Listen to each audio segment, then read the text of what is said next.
Me, when I first started this channel. I'm not gonna put up anything involving toponymy and etymology. It's too complicated for me to explain, and I'm not very good at all this stuff yet. There is no way I'm doing something that I could mess up so easily.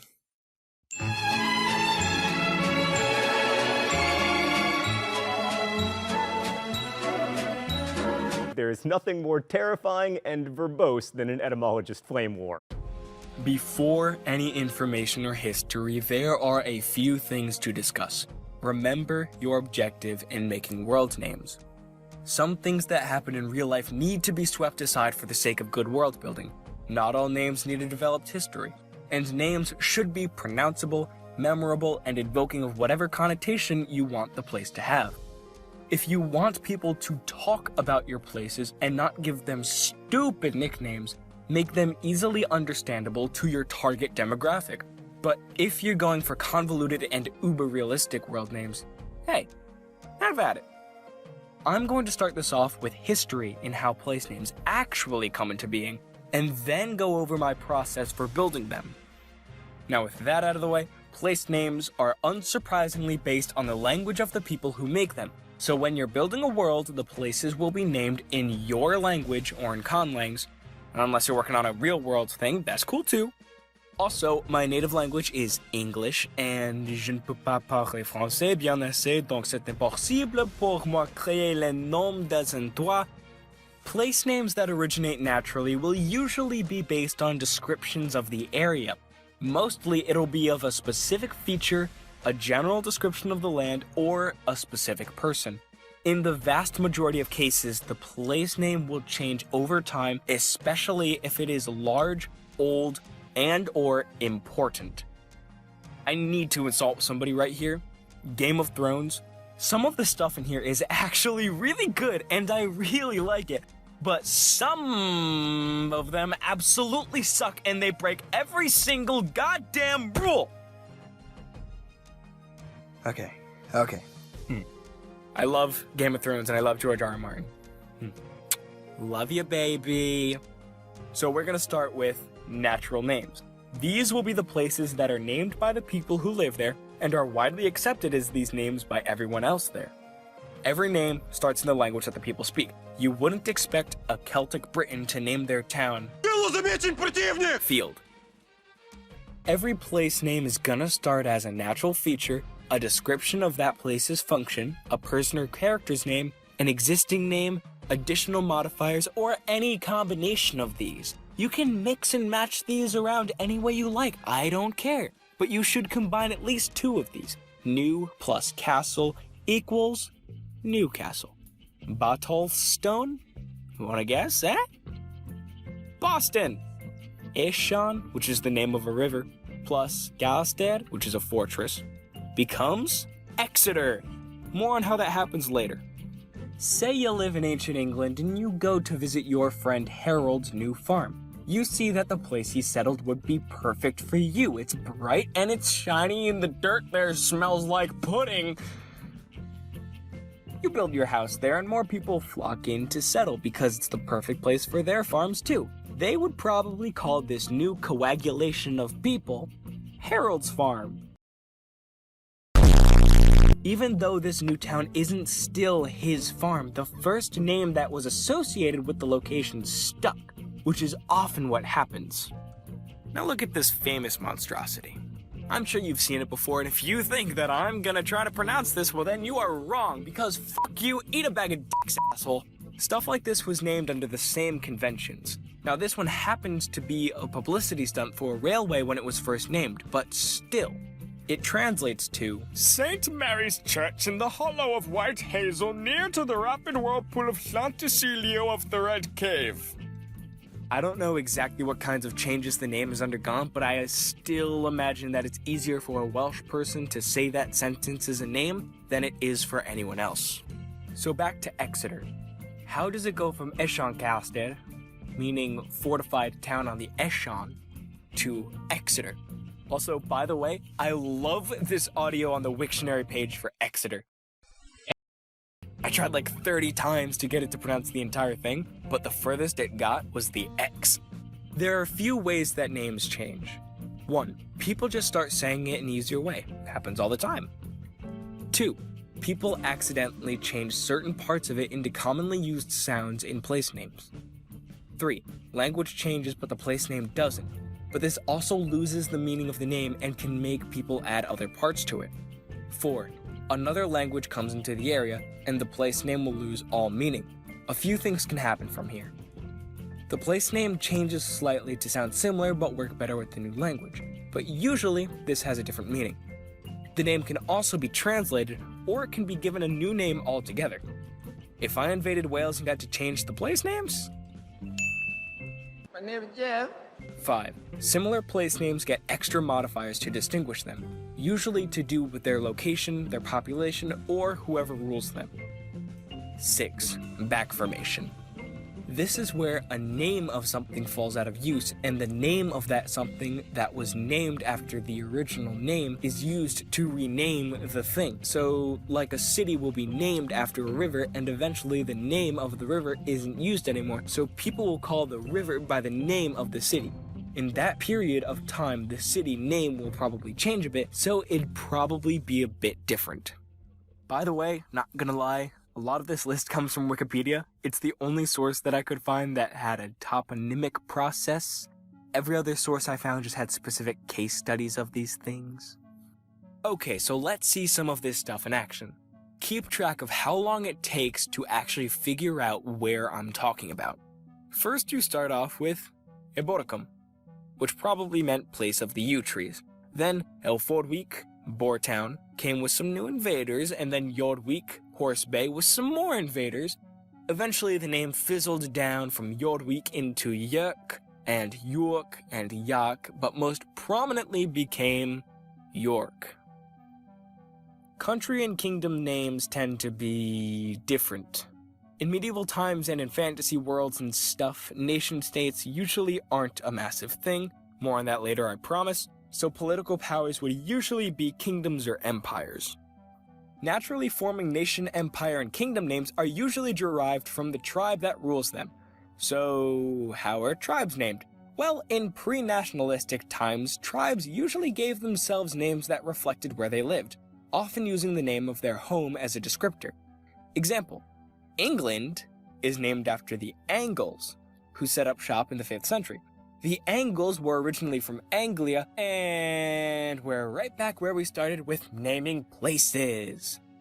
Anglia is an area in Germany with a very thin estuary in it. The most popular theory is that the name Anglia came from the Germanic root for narrow, Angh, and that's where the word England comes from. This is where we get into endonyms versus exonyms. An endonym is a name that people give themselves. An exonym is the opposite, a name that other people call them. Most famously, Deutschland in German, Germany in English, Alemannia in French, Saksa in Finnish, and Niemcy in Polish. The idea of a German person was never actually realized until the 19th century, so the word Deutsch, which means folk in early German, was used for them to describe themselves.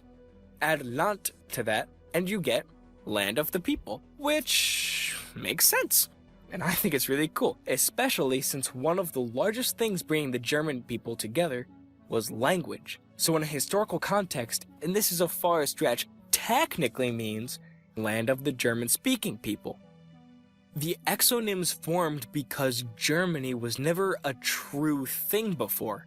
The word Germany itself comes from Latin Germani, which itself was an exonym given to many different tribes around the Rhine River. Saksa comes from the Saxon tribe, and Alemannia comes from the Alemanni tribe of the region. Niemcy comes from Old Slavic, meaning mute one, referring to how the Slavs could not understand the Germans when they spoke. Notice how most exonyms refer to the tribes that other powers came in contact with before the actual kingdom or nation-state was a thing. Finally, there's names that don't come into being naturally.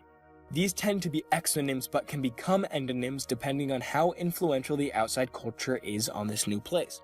Example, America, which was named after a person. The natives had no word for America, especially since this word can mean a lot of things even today. Colonizers and explorers can name anything in any way. These places also follow the rules of place naming. but they don't have to. Honestly, you can do whatever you want with these and it'll be rather reasonable. They can be named after people, have any suffix that indicates any type of place without regard to what it actually means, be in any language, or use what the natives call it. It's usually easiest to do a lot of each. Just look at the 13 original American colonies and what their names actually mean. Look at Virginia here. Ia, ia, is a Greek suffix for abstract nouns and a Latin suffix for third declension adjectives of plural, nominative, and accusative nouns. That's why so many broad place names end in ia. It sounds right to end a bunch of places with ia, especially those high elven things, but if you do that, make sure you include it as an aspect of the language. I personally like ia, so a few of my made-up languages have it in them, but I like to think that I use it in good taste. So getting into naming your places without all of that historical shenaniganery. If you want your places to sound evil, use evil-sounding things, go for it. You could play on the connotations of parts of real words like mal or more, which sound devilish because of their original meanings, or just make it sound very rough and guttural. Or do the opposite and have very soft sounds for very elegant places. Just make sure that the sounds of your places match up with the language that is spoken there. Just please, be a little more subtle than Mount Doom. Yes, I know it's technically called Erodruin, but come on. Mount Doom? Isn't that a little too straightforward and evil, you know? Well, hey, whatever, you can do whatever you want. I try. Similarly in naming anything, if you want to invoke a certain image that will help your audience understand that which you are naming, just take an English word that connects to it and modify it a little bit. Though I think not changing it enough can easily break the immersion, so be careful. Say you're making a city of spider people. Okay, I would choose the word arachnid. Very spider-like and well-known, but not the most common word. A bad example of modification would be something like arachnia or arachnus. Those are common suffixes that most anyone can see through, and it seems almost as straightforward as Mount Doom. There are a few good things you can do to a word here. 1. Change the first letter. The first letter is a big part of a word's identity. Big air quotes in identity, but you know. If I spelled awesome like this, you would probably be able to identify it instantaneously. But if I spelled it like this, it would probably take a tad bit more thought. The same is true with the last letter, but not on the same scale. Secondly, find the stressed syllable of the word, in this case it would be ak, and change that up a little bit. I personally do not change the vowel, because I think that's an important part of the stressed syllable. Lastly, you can play on any expectations of mispronunciations. I wouldn't recommend going too far with each of these, or you'll lose the connotation entirely. If you change sounds, try to stick with similar sounds to the ones that were originally there. But remember, the name itself does not need to fully create this connotation. No. It only needs to feel like it fits into an image of the place or whatever you are naming. That's what makes it a good and memorable name. If it brings up a connotation, great. Unless it's too blunt. If it's too blunt, it just seems cheap and lazy and it can break immersion. Now for my arachnid example. I would probably choose to take this A and turn it into an SU, and then turn this D into a T because similar sounds, and nits are gross and buggy and blah. And we're done. We have surachnit or surachnit. That's the expectation of mispronunciation. If you want the word itself to be more spider-like, change it less. If you want it to be further from arachnid, change it more. Very simple. I hate to say this. I hate it. But credit where credit is due. I mean, a superb example of this process is the name Aragon. The word is just dragon, but the D is shifted over one on the alphabet to get an E. I talked to a few people that read the books too, and they never even noticed this. Now, if we were talking about Aragon, maybe they would. But the shift in syllable stress that English does puts emphasis on a different syllable. That's why the name Aragon and the draconic theme seem to work together so well. Now, talking about simple names that give away a lot of information. These should be a single word or two words strung together. I like to use these more for concepts than places, but either works. Think about the Force. Names like these must either invoke a broad meaning that will immediately be understood or have a direct and unmistakable connotation to it. Only use these for important and relevant things, but don't use them as directly as Mount Frickin' Doom!